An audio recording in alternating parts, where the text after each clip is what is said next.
that over 170,000 people have crossed illegally into the United States through Texas this year from Central America and Mexico. Over 52,000 of these people were children. Brian Coe writes this from Mail Online, a UK news website. As you're listening to this speech today, I want you to think about the children in particular. While they're here in the United States, we have an opportunity in an unconventional way to help these children while they're here. I have done lots of research on recent articles about this issue and have even spent time with children in these countries and feel like I can speak to you about this issue. Today, we are going to be speaking about the significance of having 2,000 children in Dallas, Texas. We're going to be speaking about the harms and the possible barriers to this issue, and then finally, we're going to be talking about a practical solution to help children in this area. In order to prove my first point, I will begin by telling you that Ross Ramsey, a reporter from the Texas Tribune in late June 2014, writes that Dallas County could be housing up to 2,000 immigrant children, and the county judge Clay Jenkins released this news just a few weeks ago. This all began in October 2013 when a surge of more than 160,000 immigrants crossed over the border into McAllen, Texas. More than 33,500 of these immigrants were unaccompanied minors, records Julian Aguilar, a Texas Tribune reporter, in June 2014. Aguilar also writes that these immigrants are being held in detention centers in McAllen, Texas, and because of the influx of all of these people, McAllen can't hold them all. And so they've had to send children to Lackland Air Force Base in San Antonio.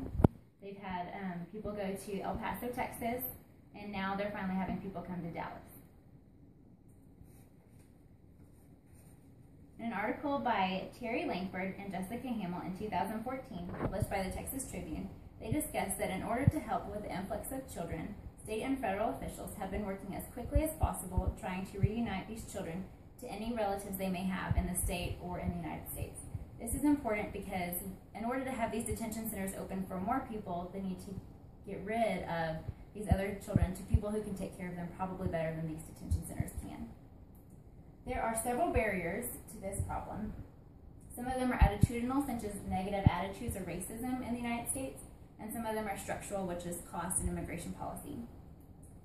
In a telephone interview with Commander Eric Williams, a diversity expert at Lockheed Martin, I began to see how these negative feelings can affect how people look at these children.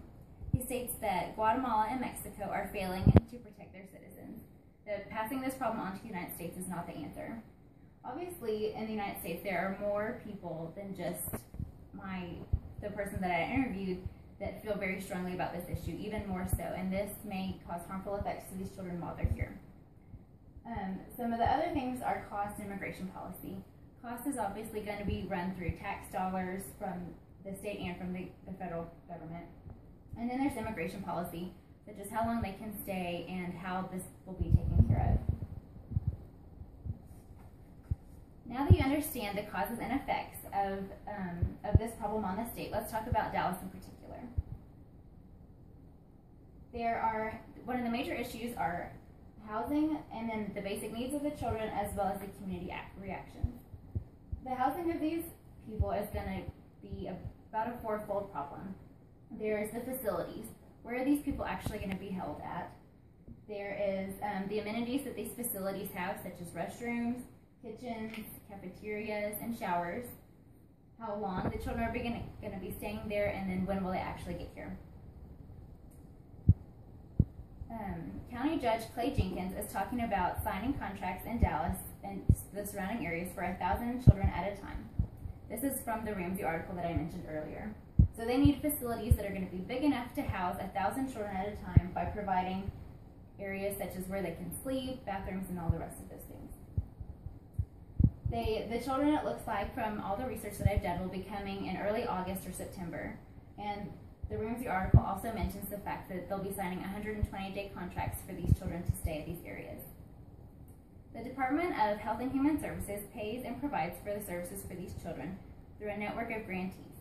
This includes food, clothing, education, and medical service. Reports Teresa Woodward, a reporter from WFAA Channel 8 News. So there are government protocols in order that are going to take care of these children in these housing facilities, but also that you need to know how the community is going to react to this issue, because it's a big deal to have 2,000 children in an area that's already flooded with lots of people. So in the Teresa Woodward article, the children are not going to be allowed to leave the grounds and they won't attend the schools. And they're also not allowed to integrate into the community. So they won't be able to just go anywhere without supervision, and they'll have to stay in these detention centers. So let's move on to the solution. I believe that the best way to solve this problem is to gather volunteers to bring relief to these children. The biggest way and the easiest way to do this is to have DFW area churches gather lots of groups of people to bring help to these children, to bring activities, games and camps, food and clothing. This wouldn't cost a lot. This would be all at the volunteers' expense. And so it would alleviate some of the issues that these charities would have. Rosales, a writer for the Scoop blog, part of Dallas Morning News, says that social services for children will be charged with housing the children, providing medical care, and legal help. So while they have government, social services, and other charities such as Catholic charities already taking care of some of these problems, it would be even a bigger help to have local people and area churches helping by bringing games and food and fun to these children that are really stuck in an area where they're not having much fun. The workability to this is that churches want to help. Churches will be willing to help. Part of being a Christian and going to church is knowing that you have an opportunity to help people that are in need. And this would be easy for people to get together, even make groups on their own within church. Places like Gateway and the Hills can do this and bring help to these children. The advantages of this solution are that they'll alleviate the stress of the children. They'll help them get through a tough time when they may not be, when they'll be scared and they need someone to comfort them. It will promote unity among the Dallas churches. Churches can get together and work with each other from Fort Worth and from Dallas to be able to help these children.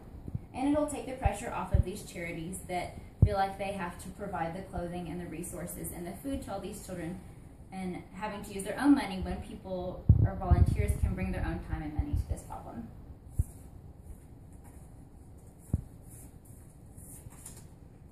So, in conclusion, we talked about the significance of the problem in Dallas, of how having 2,000 children in this area is a big deal for the city. We talked about the barriers, how negative attitudes can be harmful to the children, as well as the cost it'll take to the federal government and to the state. We talked about how this is going to even work, how we'll have housing for these children, meeting their basic needs, and how the community is going to react to this. And we talked about a solution that's easy and will bring lots of help to these children. So, when you think about Dallas, or as you go to Dallas, I want you to remember this speech and how to help these children. Maybe connect with a church in the area and how to get involved with these kids. It's a simple solution, but it'll make a difference. And then finally, as I conclude this speech, I want you to put yourself in the shoes of these children. Would you rather be scared and alone, or would you like to have someone come and help you in your time of need?